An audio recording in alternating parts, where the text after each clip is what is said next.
We have here a problem on force and acceleration for two-dimensional equilibrium.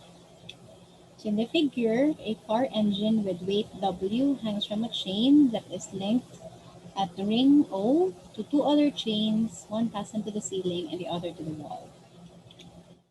Find expressions for the tension in each of the three chains in terms of W. The weights of the ring and chains are negligible compared with the weight of the engine. So here is the figure.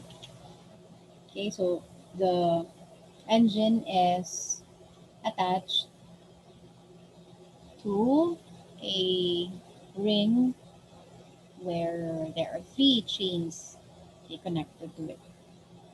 Okay, so we need to express T1, T2, and T3 in terms of the weight of the engine.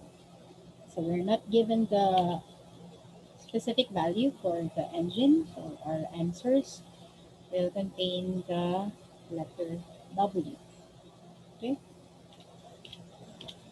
so the first free body diagram that we're going to use is that of the engine.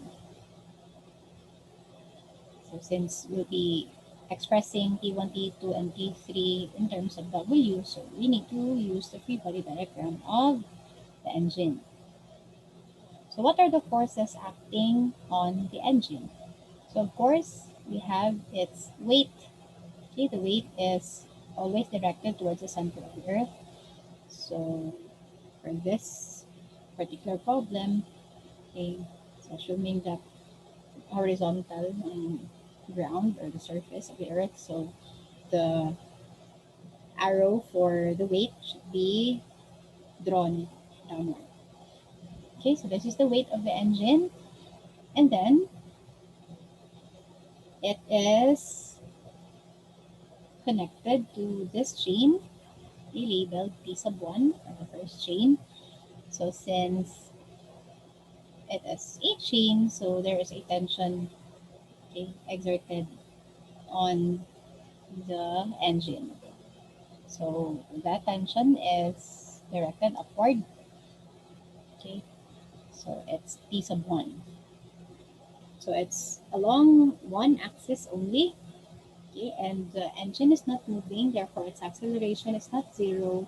So the net force along this axis is zero because again, acceleration is zero because the engine is not moving. Okay, so net force is zero, meaning if we are going to add T sub 1 and W, so the sum is zero. Okay, so we have T sub 1, and then for the downward force, so we'll put the negative sign.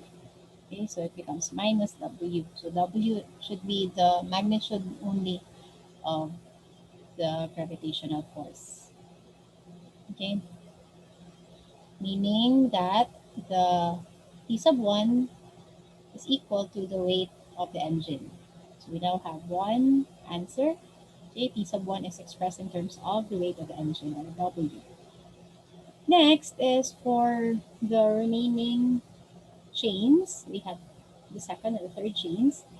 Okay, so as you can see, the second and the third chains are connected to a ring labeled O.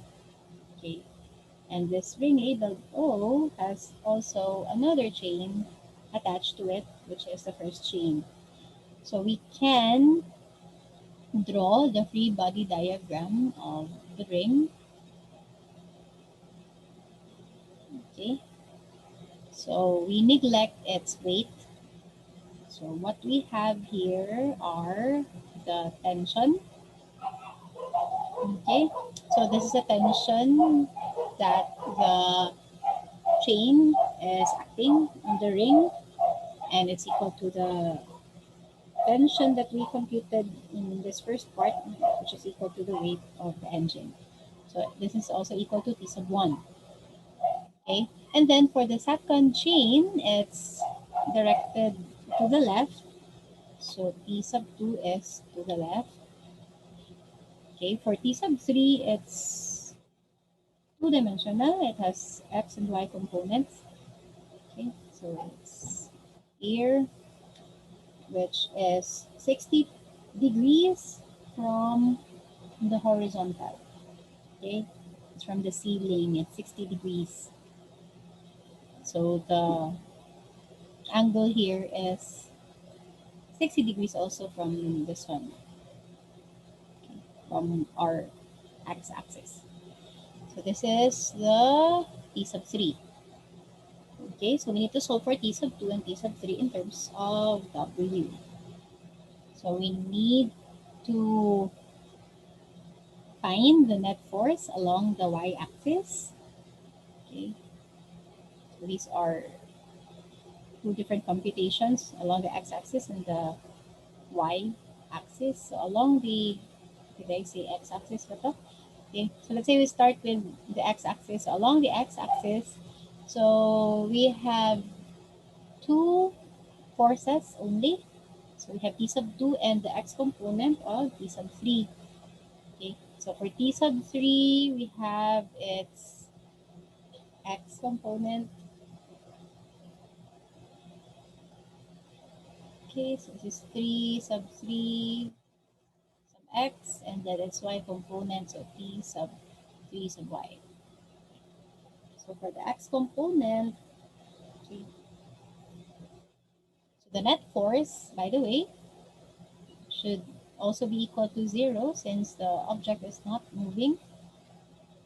Okay, so we have the upward, or rather the to the right na component. So that would be our positive tension. So it's the x component of the third chain, and then the t sub 2 is directed to the left, so it will use the negative sign. It's minus t sub 2 is equal to 0. Okay, and then the x component of t sub 3 is t sub 3 times the cosine of 60 degrees, and then minus t sub 2 is equal to 0. Okay, or we have t sub 2 is equal to t sub 3 times cosine of 60 degrees.